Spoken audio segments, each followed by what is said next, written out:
ونعوذ بالله من شرور أنفسنا ومن سيئات أعمالنا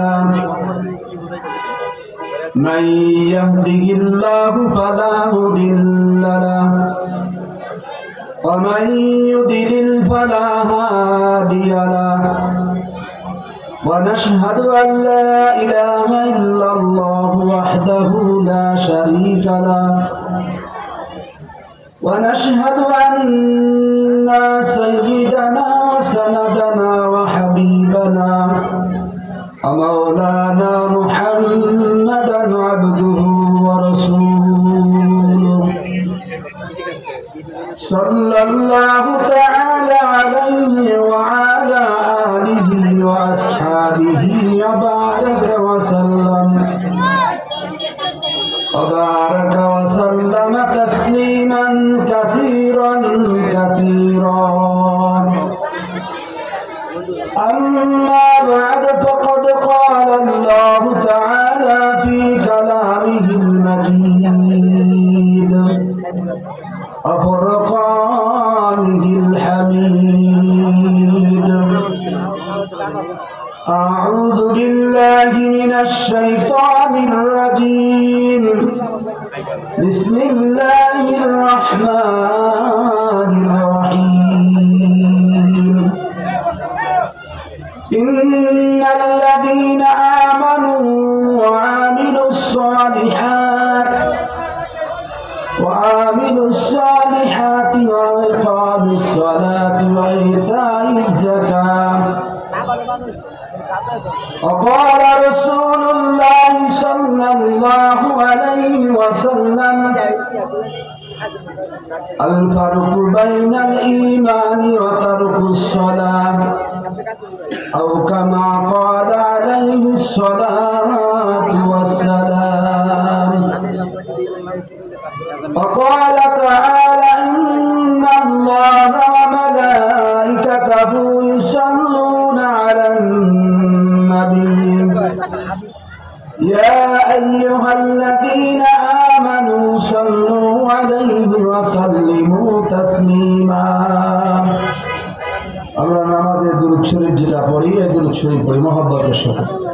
আল্লাহুম্মা সাল্লি আলা মুহাম্মাদিন ওয়া আলা আলি মুহাম্মাদ কামা সাল্লাইতা আলা ইব্রাহিম ওয়া আলা আলি ইব্রাহিম ইন্নাকা হামিদুম মাজিদ।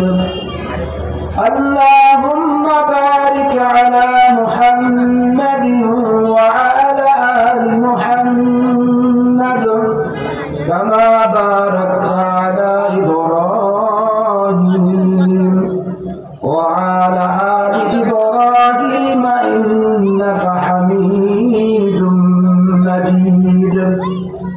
اللهم صل على محمد وعلى آل محمد كما صليت على إبراهيم وعلى آل إبراهيم إنك حميد مجيد. اللهم بارك على محمد وعلى آل محمد كما باركت على إبراهيم وعلى آل إبراهيم إنك حميد مجيد. بلغ العلا بكماله كشف الدجى بجماله حسنت جميع خصاله صلوا عليه وآله. حبيب خدا أشرف أنبياء حبيب خدا أشرف أنبياء كرش مديد أشبود مرتقى.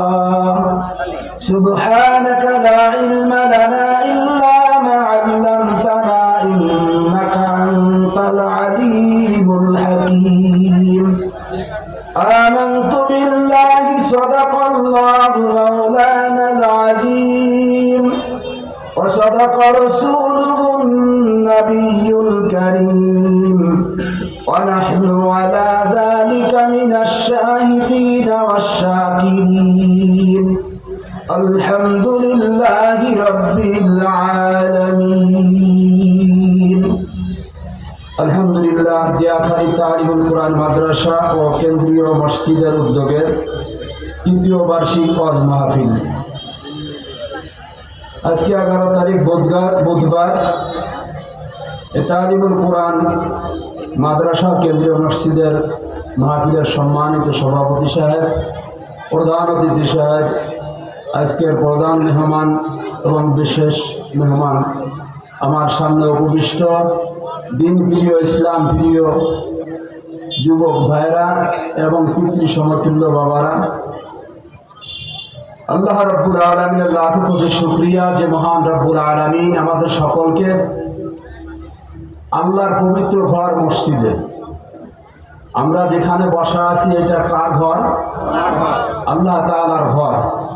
6 মাস আগে এই জায়গা এরকম ভাবে বিস্তীর্ণ ভাবে এত বড় একটা পরিসরে মসজিদের এই জায়গা ছিল না, ঠিক না?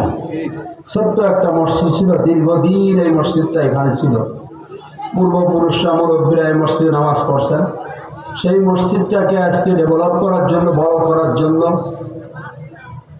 এই এলাকার মুরব্বীরা সহ যুবকরা সহ সকল স্তরের জনগণ, মুসলমান ভাইরা এবং মা বোনরা সকলের অক্লান্ত পরিশ্রমের মাধ্যমে আল্লাহ তাআলা মসজিদের বিরাট একটা কাজ আমাদের সামনে উপস্থিত করে দিয়েছেন এবং সেই ঘরেই সেই জায়গা বসে আল্লাহ রাব্বুল আলামিনের কোরআন এবং নবীজি সাল্লাল্লাহু আলাইহি ওয়াসাল্লামের হাদিসের কথা শোনার জন্য যেই মহান রব্বুল আলামিন আমাদের সকলকে এই জায়গা আসার বসার তৌফিক দিয়েছেন, এজন্য আমরা সকলে সেই মহান রব্বুল আলামিনের কৃতজ্ঞতা মন থেকে আদায় করি, বলি আলহামদুলিল্লাহ। আল্লাহর ঘর যে এত বড় হয়েছে, সেই জায়গা বসতে পেরে কোরআন হাদিসের কথা শুনতে পারার জন্য এখানে আসতে পেরে আসলে কি আমরা সকলে খুশি? তাহলে খুশির আওয়াজটা কি আসতে হবে না আরো জোরে হবে? আবারও চিৎকার দিয়ে আল্লাহ তাআলাকে সন্তুষ্টি করার জন্য আল্লাহর দেওয়া জবান, তার শিখানো ভাষা দিয়ে সেই মহান রব্বে কারিমের কৃতজ্ঞতা আদায় করি, বলি আলহামদুলিল্লাহ। আলহামদুলিল্লাহ বলাতে লাভ হয়েছে না লস হয়েছে? কি লাভ হয়েছে? 1 নম্বর হলো আলহামদুলিল্লাহ শব্দটা লিখতে 8টা অক্ষর লাগে। কয়টা অক্ষর লাগে? 8টা অক্ষর লাগে। আরবি হলো হরফ আর বাংলা হলো বর্ণ। এই 8টা অক্ষর লাগে কি লিখতে? আলহামদুলিল্লাহ লিখতে। আর আরবিক একটা হরফ পড়লে পারা আল্লাহ রাব্বুল আলামিন বিনা ওযুতে যদি পড়া হয় তাহলে সাথে সাথে আল্লাহ তাআলা আল্লাহর বান্দার আমলনামায় 10টি করে নেকি লিখে দেন। আর যদি ওযু সহকারে পড়ে 25টা নেকি লিখে দেন, বলেন সুবহানাল্লাহ। আর যদি নামাজের মাধ্যমে পড়ে তাহলে পারা একটা হরফ নামাজের ভিতরে আলিফ, এই আলিফ একটা অক্ষর নামাজের ভিতরে বলার কারণে আল্লাহ তাআলা তার আমলনামায় 100টি নেকি লিখে দেন, সুবহানাল্লাহ।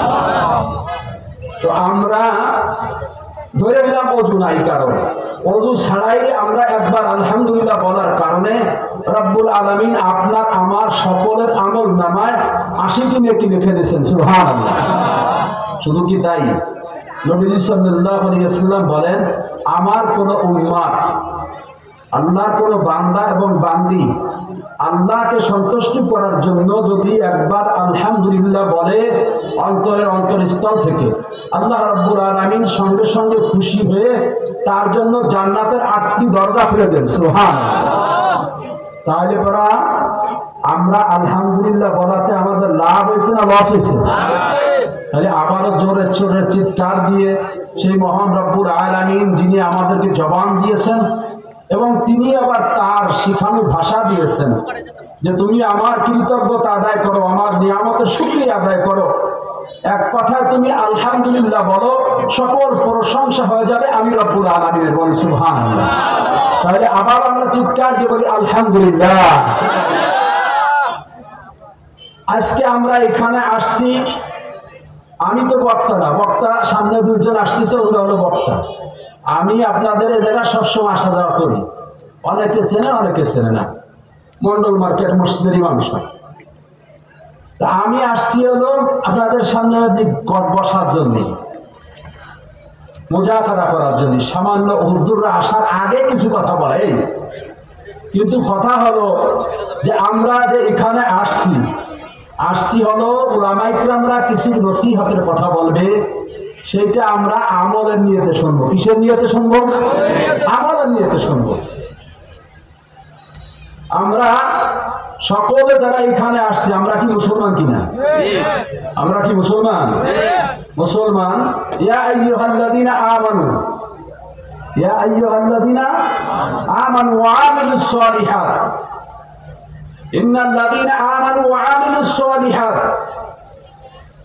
আল্লাহ রাব্বুল আলামিন বলছেন, নিশ্চয় যারা কি করছে, ঈমান আনছে এবং আমলে সালেহ করেছে, ওয়া ইকামিস সালাহ এবং নামাজ কায়েম করছে, ওয়া আতাউজ যাকাত এবং যাকাত কি করছে? আদায় করেছে। লাহুম আজরুহুম ইনদা রাব্বিহিম ওয়ালা খাউফুন আলাইহিম ওয়ালা হুম ইয়াহজানুন। যারা ঈমান আনছে, আমলে সালেহ করছে, নেক আমল করছে, আল্লাহ রাব্বুল আলামিনের হুকুম পাঁচ ওয়াক্ত নামাজ আদায় করছে, এবং আল্লাহ তাআলা যদি তাকে মালে নিসাব পরিমাণ দিয়ে থাকে, নিসাব পরিমাণ মাল হওয়ার পরে সে যাকাত আদায় করছে, তাহলে পরে তাদের কি নাই? মৃত্যুর পরে যে ভয়, জাহান্নামে যাওয়ার ভয়, সেই ভয়টা তাদের নাই। তারপর আমরা তো মুসলমান, আমরা সকলে পাঁচ ওয়াক্ত নামাজ পড়ি। নামাজ পড়লে পরে কি হবে? নবীজি সাল্লাল্লাহু আলাইহি ওয়াসাল্লাম বলেন, আল্লাহ রাব্বুল আলামিন তার এক নম্বরে রিজিকের অভাবকে দূর করে দিবেন। সুবহানাল্লাহ। পাঁচ ওয়াক্ত নামাজ যদি আমরা সঠিক মতো আদায় করি, আল্লাহ রাব্বুল আলামিন এক নম্বর নিয়ামত কি দিবেন? রিজিকের অভাব দূর করে দিবেন। রিজিকের অভাব দূর করার জন্য অক্লান্ত পরিশ্রম আমরা করি। বাংলাদেশের 64টা জেলা থেকে আমরা ছুটি আসছি ঢাকার এই প্রাণ কেন্দ্রে আশুলিয়াতে। এই জায়গায় মৌমাছিদের রকম যখন ফুলের কাছে যায় মধু আহরণ করার জন্য, ঠিক আমরাও সারা বাংলা